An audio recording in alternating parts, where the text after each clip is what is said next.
आर'नाइ 5G YouTube चेनेलाव आरो फिन खेबसेबाव बरायफिनबाय। दिनैनि गोदान भिडिअ'आनो जाहैबाय NSP स्कलारशिपनि मोनसे आपडेट लाबावनाय जादों नोंथांमोननि गेजेराव। मानो होनोब्ला गोबां स्टुडेन्टफोरा सोंहरबाय थादों रांखौ मोनगोन ना मोनला। गोबां स्टुडेन्टफोरनि बेंक एकाउन्टआव दासिमबो राङा हाबाखै। जाय बिथांमोना फ्रेश केन्डिडेट थांनाय 2023-24 मायथाइयाव फ्रेश एप्लाइ खालामदोंमोन NSP स्कलारशिपनि थाखाय। क्लास मोनसेयावनो सोरनियावबा राङा हाबदों आरो खायसेनिया राङा हाबाखै। बे प्रब्लेमा मानि थाखाय जादों, नोंथाङा रांखौ मोनगोन ना मोनला, रांखौ मोननो नोंथाङा मा खामानि मावनांगोन, जोङो बेनि गोनांथार आपडेटखौ दिनैनि नैबे भिडिअनि गेजेरजों A to Z आपडेटखौ जोङो नायगोन। जुदि नोंथाङा इन्टारेस्टेड भिडिअखौ जोबजासे नायलांबाय थाबानो जाबाय। आरो बेफोरबायदिनो गोदान गोदान आपडेट, डिटेल स्किम, डिजिटेल खौरां मिथिबाय थानो थाखाय नोंथाङा चेनेलाव गोदानबा चेनेलखौ साबस्क्राइब खालामबानो जाबाय। गिबियावनो नोंथाङा नोंथांनि NSP पर्टेलाव हाबनानै स्टेटासखौ चेक खालामनो नांगोन। नैबे स्टेटासखौ नोंथाङा बोरै चेक खालामनो हायो, आङो बेनि आपडेटखौ नोंथांमोननो खोथा हरग्रोनि। गिबियावनो नैबेयाव नोंथाङा नुनो मोन्दों प्राय स्टुडेन्टफोरनि नैबेयाव स्टेटासा selected for scholarship merit list. बे मोनसे प्रब्लेम नुजादों। बेयाव मोननै प्रब्लेम जादों। मेन रां हाबिनि मोननै प्रब्लेमखौ जोङो दिनैनि नैबे भिडिअनि गेजेरजों जोङो A to Z कभार खालामगोन। दानिया नोंथाङा नैबे स्टेटासखौ बोरै बहननो, जोङो बेनि गोनांथार आपडेटखौ नायगोन। जाय बिथांमोना गोदान भिउआर, जुदि नोंथाङा मिथियाखै नोंथाङा बे स्टेटासखौ बोरै नोंथाङा बहननो, आङो बेनि आपडेटखौ नोंथांमोननो खोथा हरग्रोनि। सिगांनि भिडिअआवबो आङो आपडेट नोंथांमोननो लाबोबाय दं। थेवबो गोदान भिउआरफोरा गोबां कमेन्ट खालामदों बे स्कलारशिप पेमेन्ट जाय बिथांमोननिया पेन्डिं जानानै दं, बिथांमोना प्रब्लेम मोन्दों मानि थाखाय राङा बेफोरबायदि जादों। बेनिखायनो आं नोंथांमोननो नैबे भिडिअखौ लाबावनाय जादों जाहाथे नोंथांमोननि डाउटआ क्लियार जायो आरो नोंथाङा सम थानायावनो खामानिफोरखौ मावनानै लानानै नोंथाङा फैबावनाय नैबे सोनो गोनां स्कलारशिपनि रांखौ नोंथांमोना मोननो हायो, बेंक एकाउन्टआव मोननो हायो। दानिया जोङो नैबे स्टेटासखौ बोरै नोंथाङा बहननो, जाय बिथांमोना थांनाय 2023-24 मायथाइयाव स्कलारशिपखौ एप्लाइ खालामदोंमोन, जोङो बेनि आपडेटखौ नायनि। गिबियावनो नोंथाङा नैबे गुगोलाव नोंथाङा सार्च खालामनांगोन NSP। नोंथाङा नैबेयाव नुनो मोन्दों नेशनेल स्कलारशिप पर्टेल। नोंथाङा बे पर्टेलनि जोहैनो स्कलारशिपनि प्राय खामानिखौ मावनानै लानो हागोन। जेब्ला बेयाव एप्लाइ जायो नोंथाङा बेनिफ्रायनो एप्लाइ खालामनो हायो, स्टेटासखौ चेक खालामनो हायो। नैबेयाव नोंथाङा नुनो मोन्दों स्टुडेन्ट। नैबे स्टुडेन्टसआव नोंथाङा क्लिक खालामनांगोन नोंथांनि स्टेटासखौ नायनो थाखाय। दानिया स्टुडेन्टआव क्लिक खालामनानै नोंथाङा नैबेयाव मोनसे अपसन नुनो मोन्दों। नैबेयाव नोंथाङा अपसनखौ नुनो मोन्दों प्रिभियास इयार एप्लिकेसन स्टेटास। बेयाव क्लिक खालामनांगोन। जाय बिथांमोना फ्रेश केन्डिडेट थांनाय 2023-24 मायथाइयाव एप्लाइ बानायदों, नैबे लगइनाव नोंथाङा क्लिक खालामनो नांगोन। लगइनाव क्लिक खालामनानै नैबेयाव एकाडेमिक इयार, गोबां मानसिफोरा स्टेटासखौ दासिमबो नायनानै लानो हायाखै। नोंथांमोननो आं बेखौ रोखायै खोन्थाहरनि।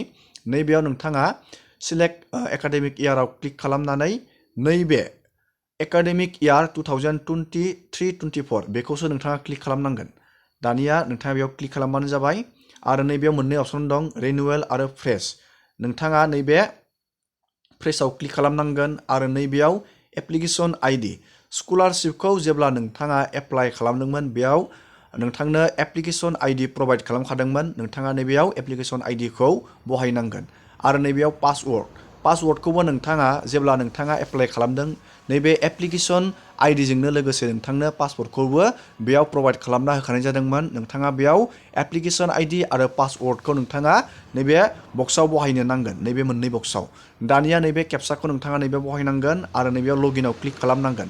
जुदि नोंथांनि एप्लिकेसन ID आरो पासवर्डआ बेयाव नोंथाङा जुदि बावबायब्ला नैबे फरगट एप्लिकेसन ID आरो रिकभार पासवर्डआव नोंथाङा क्लिक खालामनानै रिकभार खालामनानै लानो हागोन। दानिया नोंथाङा बेयाव आइडिखौ बहायनानै गावबा गावनि पासवर्डखौ बहायनानै नै केपसाखौ बहायनानै नैबे लगइन जानानै नोंथाङा गावबा गावनि स्टेटासखौ चेक खालामनो हागोन। दानिया आं बेनि प्रसेसखौ खिथिनि।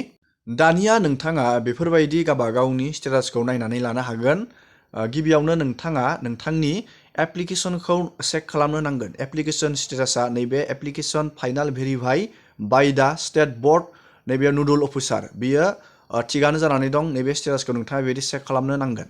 आरो नैबे कलेज लेभेलाव नोंथांनि इनस्टिट्यूट लेभेलाव नोंथांनि एप्लिकेशना भेरिफाइ जादोंना जायाखै नोंथाङा बेयाव नायनांगोन नैबेयाव येस जानानै दंना गैया नैबेयाव नोंथाङा नायनांगोन स्टेटआव नोंथांनि एप्लिकेशना भेरिफाइ जादोंना जायाखै नैबेयाव येस बिदि खिथिबाथाय बेयो थिगानो दं दानिया नोंथाङा नैबेयाव नायबावनांगोन मेन रां हाबिनि प्रब्लेम नैबेयो एप्लिकेन्ट आधार भेरिफाइ नैबे एप्लिकेन्ट आधार भेरिफाइनि जाहोनाव गोबां स्टुडेन्टफोरनि बेंक एकाउन्टआव राङा हाबाखै मानि थाखाय हाबाखै गोबां स्टुडेन्टआ साननानै थादों बे रां हाबनायनि सिस्टेमा सोलायबाय आगोलाव डाइरेक्टयै बेंक एकाउन्टनि जोहै नैबे स्कलारशिपनि एमाउन्टआ हाबोमोन नाथाय दा आधारनि जोहैसो नोंथांनि बेंक एकाउन्टआव हाबो बेखौ डिबिटि सिस्टेम बुङो डाइरेक्ट बेनिफिट ट्रेन्सफार गभर्नमेन्टआ दानिया डाइरेक्टयै बेंक एकाउन्टआव रांखौ हरा डाइरेक्टयै नोंथाङा बेंक एकाउन्टनि जोहै गभर्नमेन्टनि नोंथाङा स्किमनि लाबखौ लानो हाया नोंथांनि नैबे आधारजों बेंकजों लिंक थानांगोन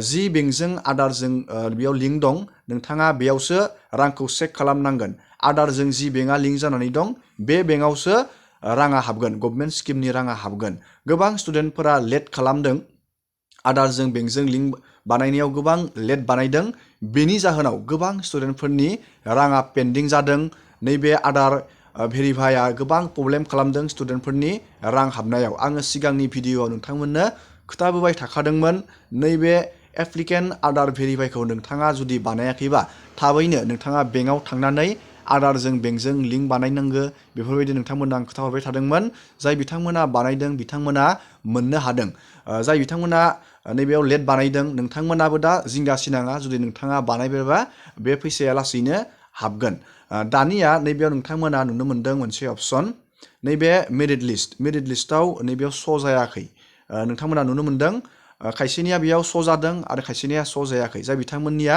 नैबे मेरिट लिस्टआव नैबेयाव एस जादों बिथांमोननिया राङा हाबदों नैबेयाव खायसेनिया जायाखै बिथांमोननिया राङा हाबाखै बेयो प्रब्लेमा जाहैबाय गोजौनिफ्रायनो बे प्रब्लेमा जादों नोंथांमोना वेट खालामनांगोन राङा हाबगोन ना हाबा नैबेयाव एस न' खोथैगोन जुदि बेयाव एस खोथैगोन नोंथांमोननि राङा हाबगोन नोंथांमोना वेट खालामबानो जाबाय बेफोरबायदि फिसा फिसा प्रब्लेम गोबां प्रब्लेम जाहोदों नैबे मेन प्रब्लेमानो जाहैबाय एप्लिकेन्ट आधार भेरिफाइ नोंथाङा बेखौ चेक खालामनानै नायनो हायो माइ आधार पर्टेलाव थांनानै नोंथाङा नैबे स्कलारशिप पर्टेलनि जोहैनो आधारजों बेंकजों लिंक दंना गैया बेनि चेक खालामनायनि बेयाव लिंकखौ होना दोनखादों नोंथाङा बेखौ बोरै चेक खालामनानै लानो हायो जुदि नोंथाङा आधारजों बेंकजों लिंक बानायबायमोन जादोंना जायाखै नोंथाङा बेखौ बोरै चेक खालामनो हायो आङो बेनि आपडेटखौबो खोन्थाहरनि नोंथाङा बेखौ नायनो थाखाय नैबे स्कलारशिपनि पर्टेलाव फैफिननांगोन आरो नैबे स्टुडेन्टआव नोंथाङा क्लिक खालामफिननो नांगोन बेयाव क्लिक खालामनानै नोंथाङा नैबेयाव मोनसे अपसन होनानै दोनखादों